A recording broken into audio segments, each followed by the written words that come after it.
Es abogado constitucionalista, profesor de Derecho Constitucional de la Universidad de Buenos Aires, doctor en Derecho por la Universidad de Navarra de España, conocido por su labor académica y su activa participación en el debate público. Es autor de numerosos libros y artículos sobre derecho constitucional, libertad de expresión, justicia y reforma institucional. Además, integró la Comisión de Reforma Judicial convocada en su momento por Alberto Fernández. Se vuelve a debatir en este momento la ampliación de la Corte Suprema de Justicia, que hoy funciona con solo 3 de sus 5 miembros. Por eso lo vamos a recibir con una canción de María Elena Walsh, Oración a la Justicia, en este caso interpretada por el cuarteto Supay. Jorge Fontevecchia lo saluda. ¿Cree que esta vez se crearon las condiciones políticas para que realmente haya una posibilidad de nombrar nuevos jueces de la Corte e inclusive ampliarla de 5 a 7? Buen día, Jorge. A mí me parece que para que esto suceda tiene que haber un gran acuerdo político. Y me parece que la posición de este gobierno está muy alejada de acuerdos políticos con fuerzas políticas que aún opositoras tienen que necesariamente dialogar y llegar a algún tipo de punto en común, especialmente cuando se requieren mayorías agravadas. En la política o la estrategia de este gobierno es la imposición, no es la negociación.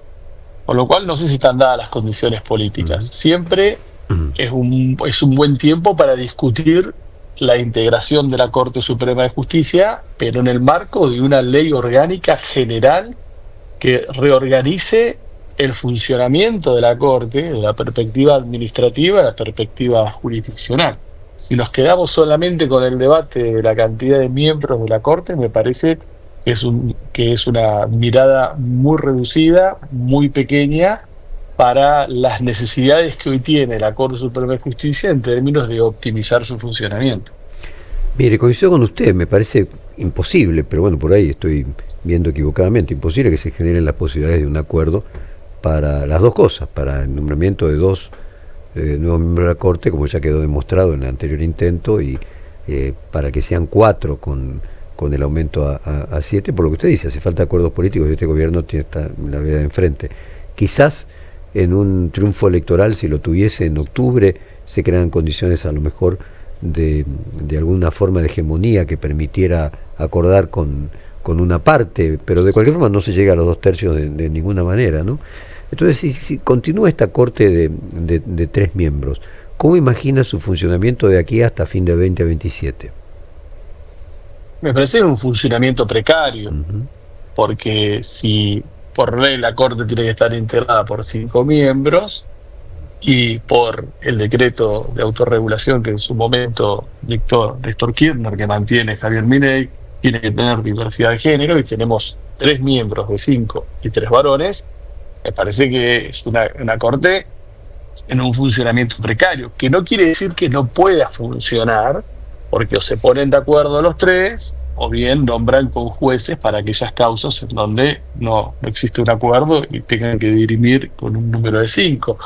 Pero no es el funcionamiento óptimo de la Corte Suprema de Justicia. Igual, uno tiene que recordar que en 1853, cuando se sanciona la Constitución, la misma estableció que la Corte Suprema de Justicia debía estar integrada por 9 miembros. Después, en 1860, con la reforma constitucional, la incorporación de la provincia de Buenos Aires, se deja librado esto a una ley. Ahora, si en 1853 ya se proyectó la necesidad de 9 miembros en pleno siglo XXI, me parece que la Corte Suprema, si a nosotros nos interesan ciertas variables muy importantes en la integración de la Corte, como la diversidad ideológica, la diversidad de género y la perspectiva federal, una Corte Suprema hoy tendría que tener 9, 11 o 13 miembros.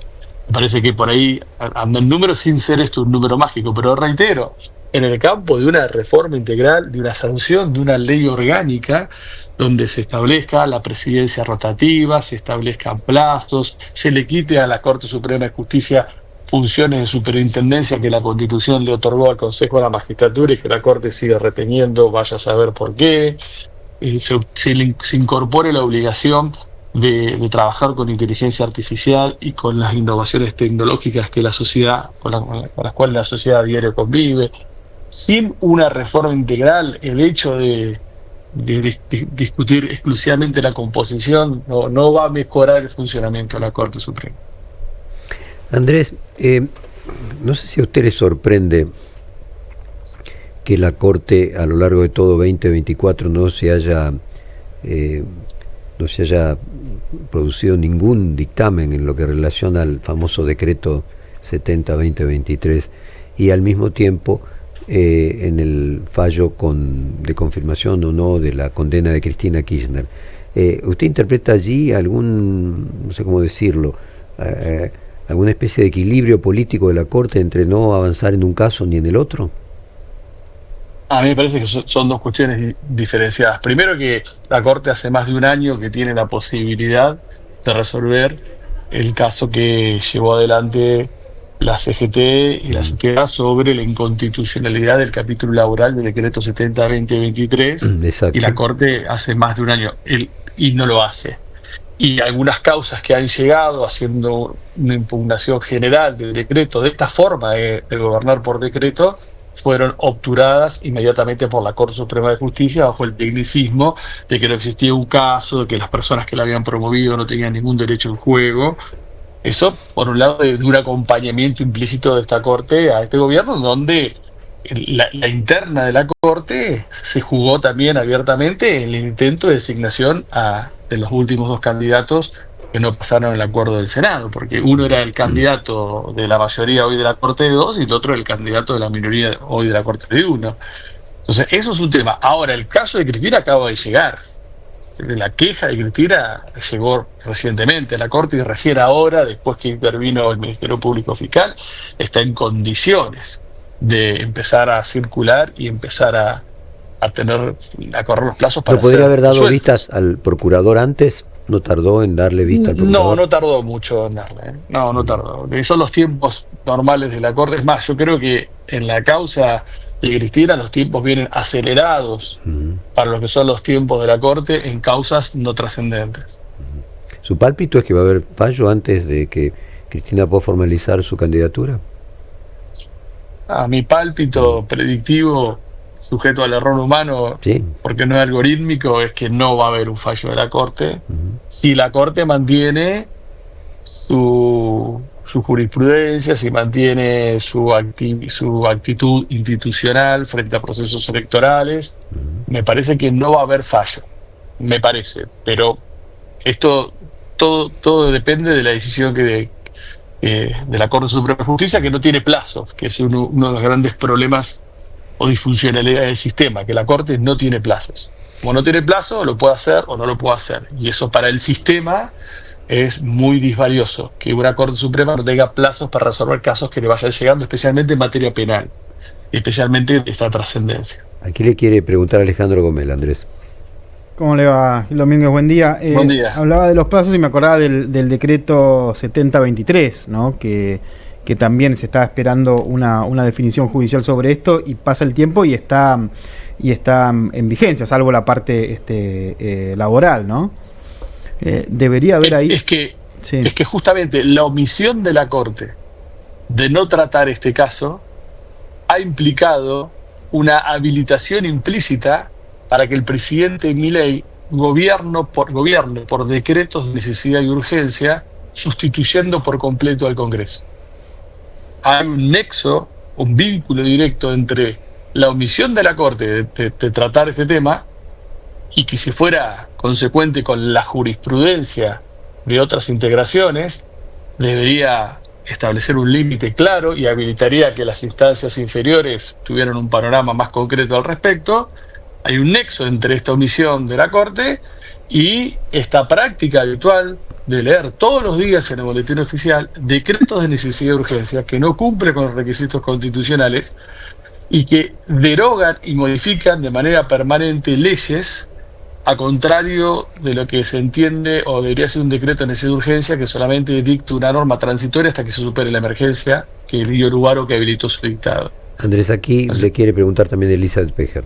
Sí, mi consulta, buenos días, doctor, ¿cómo le va? Buen día. Mi consulta estaba referida más que nada a la serie de proyectos que hay en tratamiento en el Senado para avanzar en la reforma de la Corte, en un contexto donde estamos con una Corte de solo 3 miembros, y la posición del gobierno de rechazar dar este debate antes de las elecciones, ¿no? Bueno, a lo largo de estos años han existido bajo distintos gobiernos varios proyectos de ampliar la Corte Suprema de Justicia.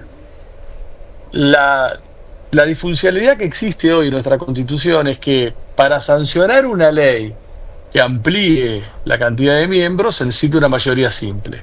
Pero para designar a los miembros se necesitan 2/3 de los miembros presentes del Senado.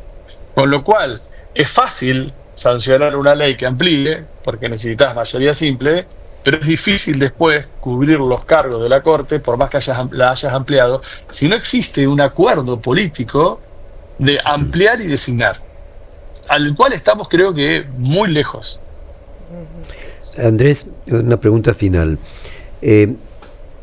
A ver si usted tiene la misma sensación, sería la palabra. Yo me había quedado con la idea, durante los dichos del presidente de la Corte en la campaña electoral de 2023, de que la Corte iba a actuar, inclusive hasta per saltum, rápidamente en cualquier medida que tomara un nuevo gobierno que no se ajustara al marco de la Constitución. Y sin embargo, como estamos diciendo, hasta incluso sin per saltum, con llegada hasta la Corte en el tema, por ejemplo, del laboral, del famoso decreto 70-2023, no se pide durante un año. ¿Usted tenía la misma sensación previamente al triunfo de Milei de que la Corte iba a actuar de una manera y le sorprendió cómo actuó a posteriori? Sí, yo también me he visto sorprendido, pero bueno, parece que pasaron cosas desde esa posición a la actual posición. Comparto, le agradezco mucho. Andrés, le mando un fuerte abrazo. Muchas gracias, un gran abrazo. Acabamos de hablar con el abogado constitucionalista Andrés